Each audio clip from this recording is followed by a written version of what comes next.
Bonjour à tous. Nous allons voir dans cette vidéo comment créer ces types de graphiques en utilisant donc soit les icônes si vous avez Office 365, donc ça ce sont des icônes, soit des caractères spéciaux appelés également symboles, donc que vous avez sur toutes les versions du pack Office, ou à partir de polices que vous avez pu télécharger sur Internet, ou tout simplement à partir d'un dessin que vous avez vous-même réalisé, donc là un rectangle avec les coins arrondis qui peut donner donc ce graphique-là, ou un dessin un petit peu plus complexe. Premier exemple, voyons comment on peut obtenir le graphique suivant. Donc là, si je change les données, par exemple, je vais mettre 50 et ici 17. Donc le dessin est actualisé comme un graphique ordinaire. Alors pour ça, il va y avoir un travail préliminaire à faire sous PowerPoint. Donc je lance le logiciel et dans Accueil disposition, je vais choisir Vide, donc pour pouvoir travailler sur tout l'espace.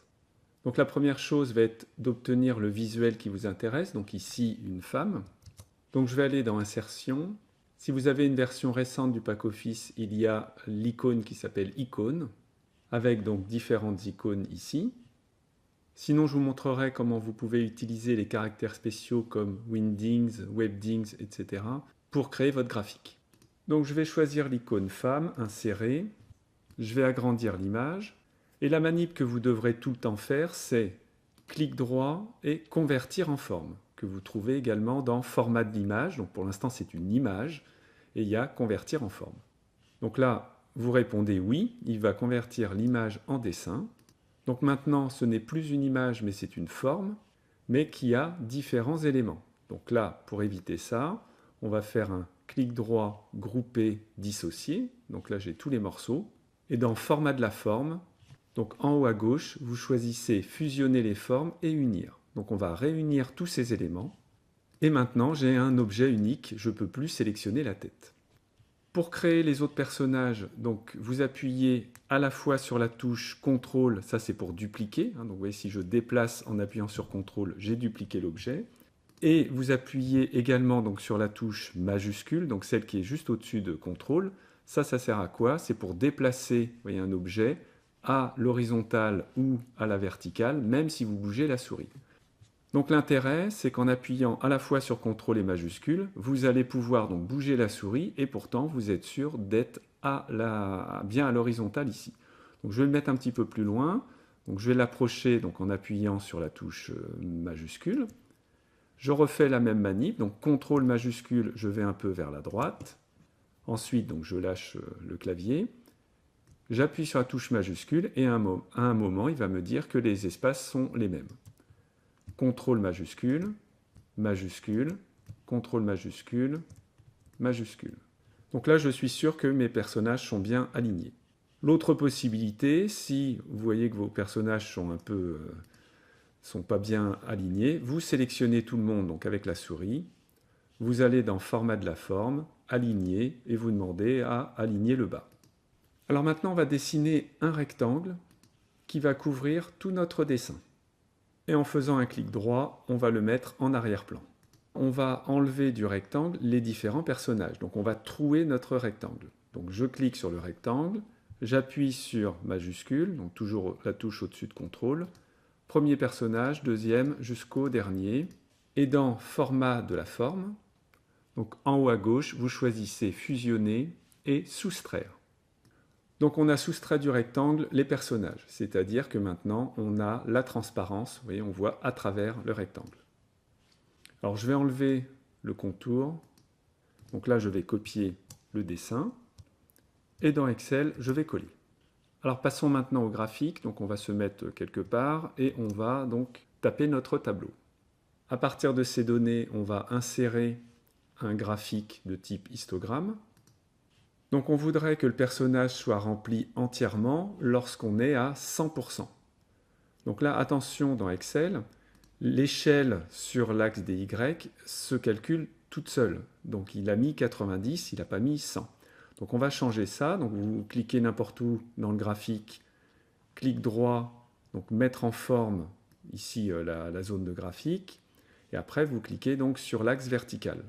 Voilà, donc là on est en train de mettre en forme l'axe.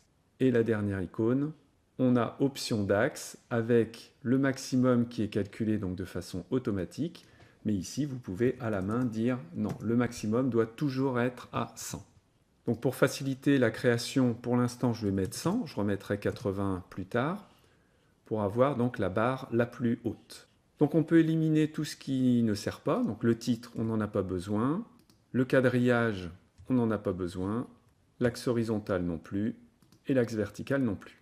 Vous cliquez sur un élément de la série, et toujours dans Mise en forme, on va réduire la largeur de l'intervalle donc entre les barres en le mettant par exemple à 0. Donc je profite de la sélection pour aller dans Mise en forme et le mettre par exemple en orange et enlever le contour. Alors il faut bien repérer que dans un graphique, vous avez la zone de graphique, donc c'est tout l'ensemble, et à l'intérieur la zone de traçage qui elle peut être plus petite. Donc ce que l'on va faire, c'est que la zone de graphique, on va la mettre relativement grande, donc on peut déborder de tous les côtés. Le graphique lui-même, on va donc le mettre en arrière-plan.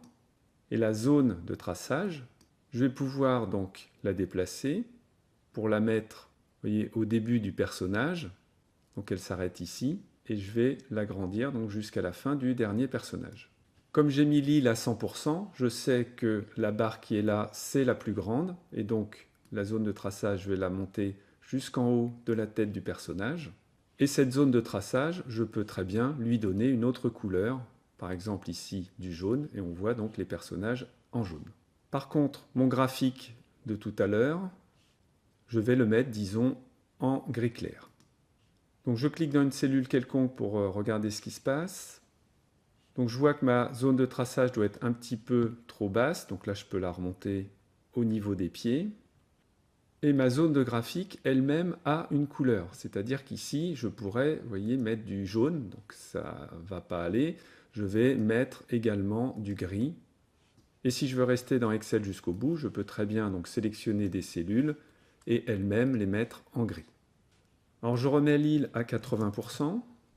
Et pour les valeurs, soit vous utilisez donc les cellules qui sont en dessous, ou si vous voulez placer les éléments comme vous voulez, vous allez dans Insertion, zone de texte, et ce que l'on veut, c'est récupérer la valeur qu'il y a dans cette cellule. Alors on ne peut pas faire égal et cliquer sur cette cellule, ça ne marche pas. Par contre, vous pouvez aller dans la barre de formule, donc tout en haut, et là vous tapez égal, donc c'est la cellule C11. Donc si je clique dessus, il va me marquer pourcentage parce que là j'ai mis une mise en forme automatique. Donc là je vais plutôt taper C11 et entrer. Donc le 50 apparaît ici. Si je mets maintenant 25, donc le graphique a changé et la valeur a changé. Donc on fait la même chose avec les autres. Donc là je suis en train de faire des contrôles majuscules en déplaçant. Et pour chacune des zones de texte, je vais changer la formule. Si vous voulez sélectionner votre visuel pour le mettre par exemple dans PowerPoint, donc là vous voyez qu'on ne peut pas faire ça. Là on prend que les cellules et si je fais ça, je n'ai pas les personnages. Donc il faut aller dans Accueil. Ici vous avez Rechercher, sélectionner et vous allez cliquer sur l'icône Sélectionner des objets. Donc maintenant, ce qui va sélectionner, c'est uniquement des objets. Donc si je refais la manip en entourant donc l'ensemble du graphique, il m'a bien pris les personnages, le graphique et les zones de texte. Donc je peux copier et arriver donc dans PowerPoint. Vous allez dans Accueil, coller, menu déroulant, collage spécial. Donc là, tout dépend si vous êtes sur PC ou sur Mac. Si vous voyez marqué donc métafichier amélioré, utilisez ça. Donc ça, c'est sur PC. Et sur Mac, on peut par exemple choisir PDF. Donc voilà, nous avons notre dessin. Donc le lien est perdu avec Excel, donc si je fais des changements dans Excel, mon dessin ne va pas changer ici. Mais par contre, vous pourrez zoomer et constater qu'il est parfaitement net. Donc là, je peux par exemple mettre en forme l'arrière-plan et choisir comme couleur donc toujours mon gris. Et par exemple, appliquer une rotation. Alors voyons un second exemple en utilisant cette fois-ci les caractères spéciaux donc, qui sont intégrés dans la machine. Donc je vais dessiner une zone de texte. Ensuite, insertion, symbole ou caractères spéciaux. Donc sur PC, vous recherchez Police, Windings ou Webdings. Donc vous aurez des icônes qui ressemblent à celle-ci. Donc je vais prendre par exemple un cavalier. Je vais augmenter sa taille. Donc je vais dupliquer plusieurs fois cette zone de texte, donc toujours avec CTRL et majuscule. pour aller le positionner par exemple ici. Je vais le mettre comme ça. Donc là, je ne réfléchis pas trop aux espacements. Donc je vais en mettre 5 et tout ça, je vais le dupliquer à nouveau 5 fois. Je sélectionne maintenant les 10 chevaux. Je vais dans Réorganiser, Aligner et je lui demande à me répartir horizontalement les images. Par-dessus, je rajoute donc toujours mon rectangle que je mets en arrière-plan et je vais faire maintenant la soustraction rectangle moins, donc avec la touche majuscule, les 10 chevaux. Format de la forme, fusionner les formes, soustraire. J'enlève dès maintenant le contour, je copie et je colle dans Excel. Pour que l'image soit bien alignée, n'hésitez pas à appuyer sur la touche Alt du clavier. Ça permet donc, vous voyez, d'être dans les coins, donc dans les intersections. Donc là, je vais en mettre un autre, un petit peu en dessous, et je vais en mettre un troisième. Je vais me créer un petit tableau avec toujours des pourcentages, donc par exemple 37, 73 et 14. Donc ce 14, je vais le mettre pour l'instant à 100%, donc pour avoir le maximum. Je vais sélectionner mes données, donc soit avec les étiquettes, soit simplement les nombres. Et je vais insérer un graphique du type barre. Je clique sur l'axe horizontal et dans le format de l'axe, je vais imposer 100. Je peux maintenant supprimer tous les éléments qui ne vont pas servir. Je clique sur la série et dans la mise en forme, je mets l'intervalle à 0. Et je choisis une couleur, par exemple du orange, et j'enlève la bordure. La zone de graphique, je la mets en gris et ma zone de traçage en blanc. Donc je mets ma zone de graphique largement au-dessus de mon dessin. Clic droit, arrière-plan, arrière-plan. Et maintenant, je clique sur la zone de traçage. Si vous n'y arrivez pas, puisqu'il y a quand même beaucoup d'objets ici, vous pouvez aller dans Mise en forme et en haut à gauche, vous choisissez l'objet qui vous intéresse. Donc moi, c'est la zone de traçage. Donc je prends le bord qui est ici, je vais le mettre au début donc, du nez du cheval. Pareil avec donc, la fin des chevaux, pour le bas et pour le haut. Je clique sur mon premier dessin et je le mets donc en gris. Et c'est pareil pour les deux autres. Donc je peux les sélectionner avec la touche majuscule et je les mets en gris. Donc si je remets enfant à 14, voilà, le 14 est ici. Donc là on avait la série homme, femme, enfant. Et si je change donc par exemple la donnée des hommes, on voit que tout fonctionne bien. Dans Accueil, je fais sélectionner les objets. J'entoure largement tout mon dessin. Je copie.